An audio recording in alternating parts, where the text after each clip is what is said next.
Ever find yourself trying to figure out how you just got paid but your money's already gone? You don't want to get a payday loan, you're too embarrassed to borrow money from someone else, and you don't want to charge anything to your credit card, but you're trying to figure out how to make your money stretch until your next payday. Don't worry, if that's you, stay tuned because in this video, I'm going to give you 3 simple steps you can use so that you can plan your spending for every single paycheck you ever earn.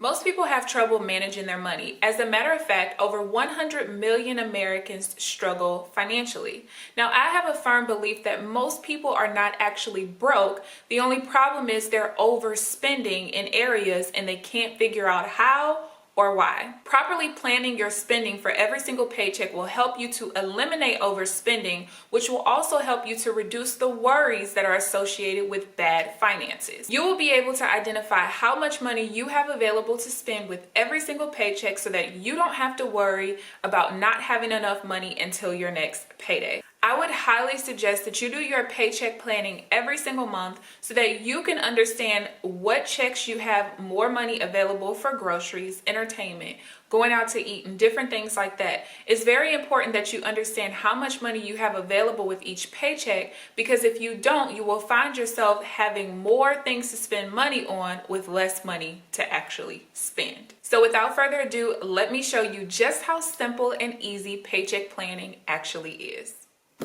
All right, you guys, so I'm gonna go ahead and show you all how I plan my paychecks. So a couple of things for me to state before I get started. First of all, because I am self-employed full-time, I do not actually know how much I'm gonna get paid every month. So because of that, I use a very basic estimate, which is like my bottom line minimum that I'll pretty much ever make. And I got this number based off of the fact that in my almost 5 years of being in the industry, there are very few times where I've earned less than $2,000 to $2,500 a month. And I explained in my previous vlog, vlog 8, which is titled Getting Back to Work, I explained that the very few times where I've earned less than $2,500 in a month was during the periods of time where I took a lot of time off from my business to take care of my own mental health and just different things like that. Now, before, when I was a nurse coming out of nursing school, I used to make $20.13 an hour as a base salary. I worked nights, so I got a $4 an hour differential. After taxes, I pretty much, for the most part, took home about $2,400 a month, which is why I use $2,500 a month as my absolute minimum estimate when it comes to planning out my paychecks. Okay, so hopefully you guys understand that. But if you are not full-time self-employed, if you do have a job where you work pretty much the same like set number of hours, you can actually use your real estimated income. And I would use the basic income minus like overtime. Even if you're somebody who works a lot of overtime, there might be a week or two where you don't want to work overtime, something's going on, whatever. So I would highly suggest that you plan your paychecks based on your base salary and income. Okay, so the first thing that you want to list out are your paydays.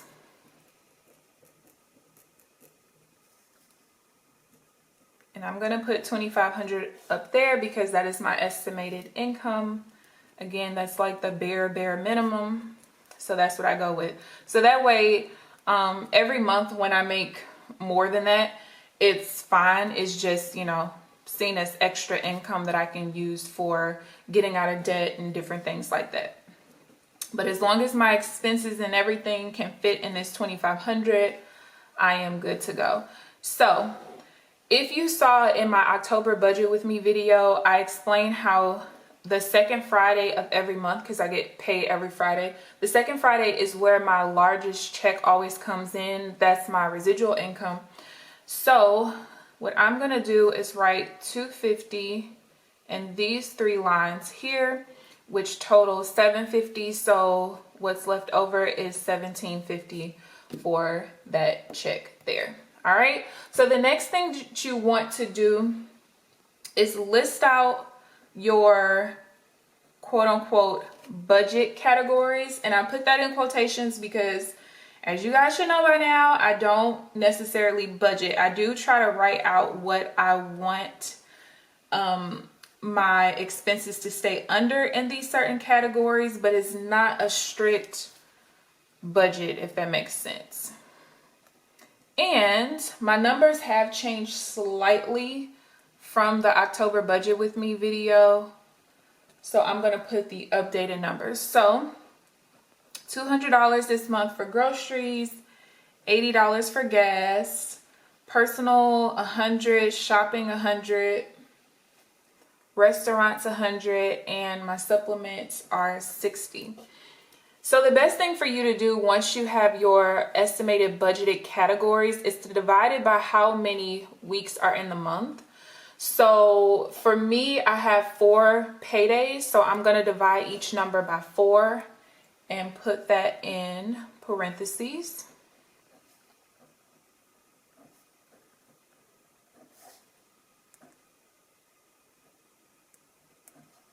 And then for supplements, I'm not going to actually divide because I don't buy supplements every week. This is just the total of 2 supplements that I purchase. All right, so that's that. The next thing that you want to do is go down a line and you want to write out your paydays again. And it doesn't have to be perfect. Let's go here. And I have a feeling I don't have enough lines up there. So I'm going to come down a couple notches for the last paycheck. And then you want to draw a vertical line. And I know my lines are not straight. And that is absolutely fine. Okay, so first things first. Of course, my rent comes out at the beginning of every month, but if you watched in my October budget with me video, I explain that I pay my rent with the previous month's income. Okay, so like I paid my October rent with September's income, and so the same thing is going to happen here. So even though my rent comes out sometime between the 1st and the 5th, I will not be writing rent as an expense in this column whatsoever because I already paid it with the previous month's income. Okay, now for me, I don't have any expenses, any fixed expenses from this payday to this payday. And so for me, I don't have any expenses to write here. But what I do have is what is budgeted in these categories. So if you add up the expenses here, the lines in the parentheses, this would total out to be $145 a week that I have in these budgeted categories because the total should be $580. 2, 3, 4, 5. Yeah, $580. Okay, so the only thing that I need to write here is you could just write budget $145. Now in these lines, sorry, I skipped a step. You want to write down your estimated income. Now, if you're somebody who gets paid bi-weekly, you can still do the same exact thing. You'll just have 2 columns instead of all 4 like me, since I get paid every Friday. So the next thing that you want to do, now that you wrote down the expense here, you want to use this as a tracker. And sorry, you guys, let me put my phone on airplane mode. Okay, so you're going to take the $250 that you have up here minus the $145, and that would be $105. So $105 is pretty much the excess income that I have to work with for this week going into the following week. So the next thing that I want to do, so from this week to this week, I do have fixed expenses. So I'm going to go ahead and list them out. I have MailChimp for $10, and that's going to get me $17.40 left over. The next thing I have is my Citi card, and the minimum payment for that is $20. Next, I have Progressive, and this is my car insurance, and I have $107.17 for that, and that is going to leave me with $1612.83. Next is the chiropractor.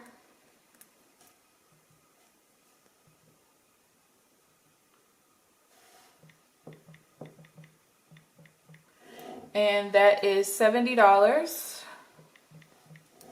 So that leaves me with $1542.83.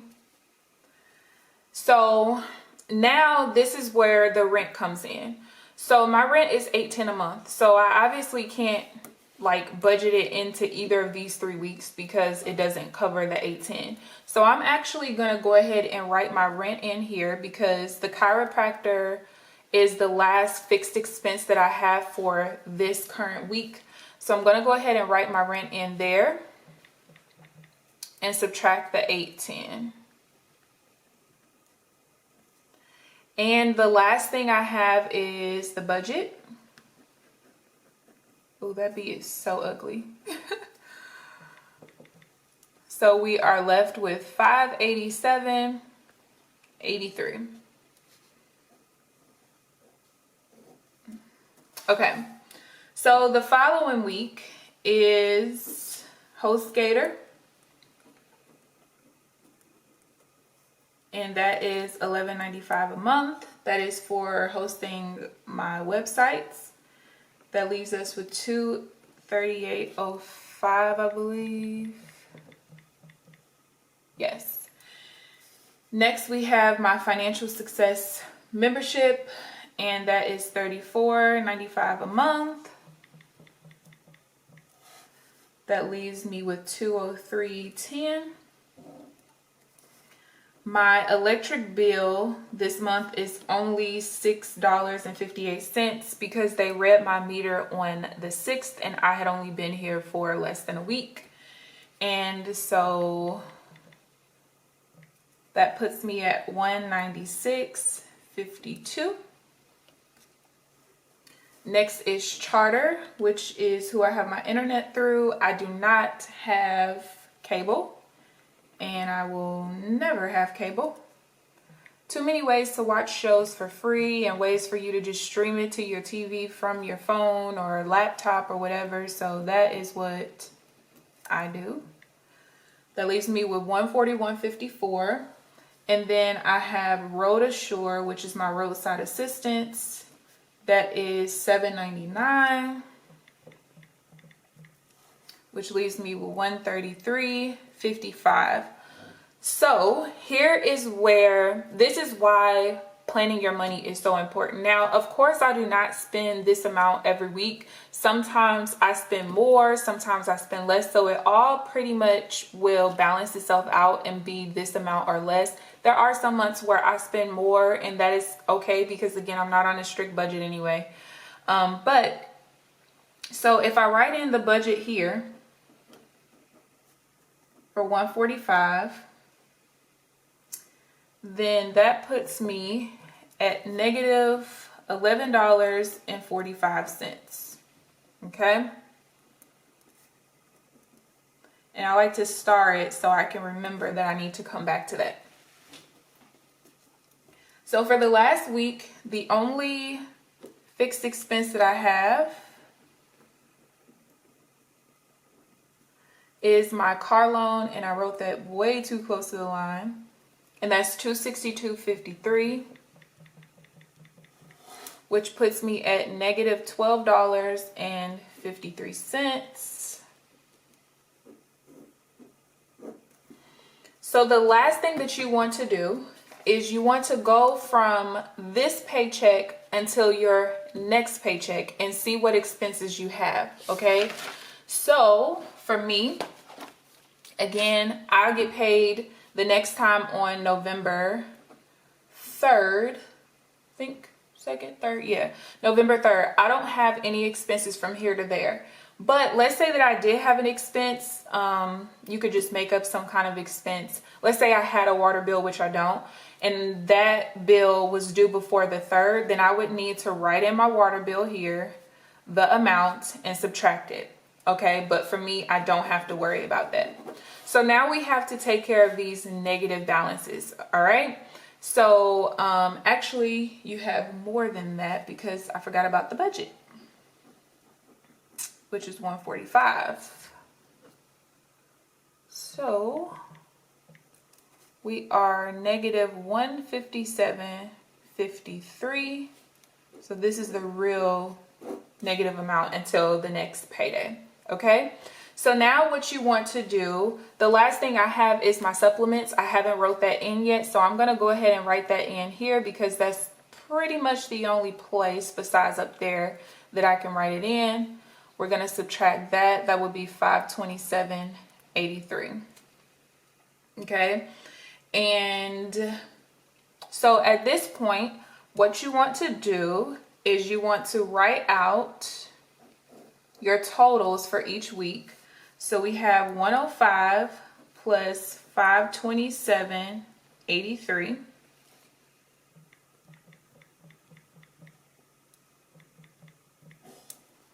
is 632.83. These are the weeks that we have a surplus. Now we want to subtract these 2 weeks.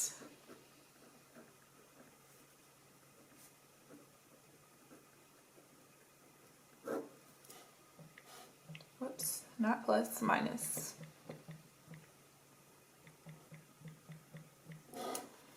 That leaves us with a surplus of 683.54. I mean, 683, oh my God, you guys.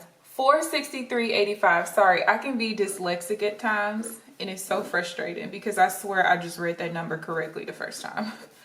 So this is our surplus for the month. That means that out of this is what we need to do or use to put towards our savings, put towards any debt that you have.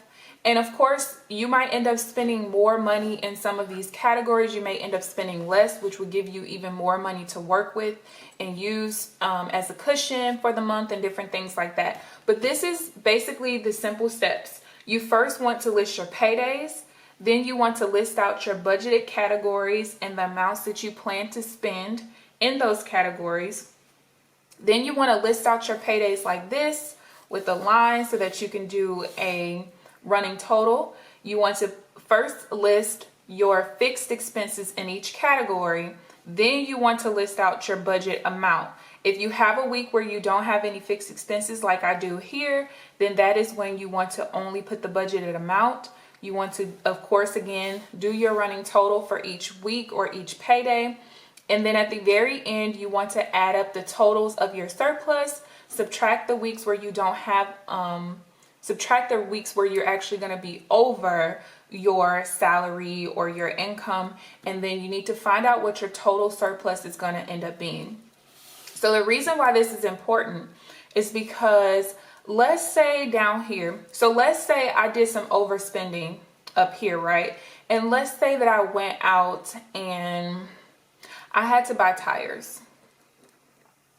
And my tires ended up being $500. And this is something where I wasn't like planning out my paychecks, right? So this week I spent, $500 on tires because, oh, well, I just got paid $17.50. I didn't have much that had to come out. I think that I have this extra money that I don't really have. And so then here is my negative week. But again, because I'm not planning my paychecks, I have no idea that I have a negative week. And then I have a negative week here as well. Guess what ends up happening? The $500 that I just spent on tires just put me at negative, whatever this amount is, this minus that. Now I'm negative pretty much for the whole month, right? Because this surplus means nothing. Because remember, I added this surplus and that surplus and I subtracted these. So I'm negative for the whole month, and I'm trying to figure out why I need payday loans, why I need to borrow money from people, trying to figure out, why I have to use my credit card, which again, you know, as you continue to use credit cards and get payday loans and borrow from people, now you're adding expenses to the following month. So by planning out your paychecks, you can see where you have extra money in certain weeks, where you don't have extra money in certain weeks, and how much money you actually have as extra to spend outside of your budget and your fixed expenses. As you can see, managing your money doesn't have to be a hassle or a headache whatsoever. In fact, if you incorporate the simple strategy of planning your paychecks, you can actually reduce the hassles and the headaches surrounding your finances. If you're looking for more strategies, more simple strategies that you can start implementing immediately into your everyday life regarding finances, feel free to check out one of my previous videos, and I'll put it up in the cloud up there. And that video is titled How to Stop Living Paycheck to Paycheck, 7 simple strategies you can start implementing immediately. And of course, come back to this channel every single Friday for our Financial Freedom Friday videos, where I give you simple finance tips that you can use so you can change your financial situation and be on your way to financial freedom. I'll see you in the next video.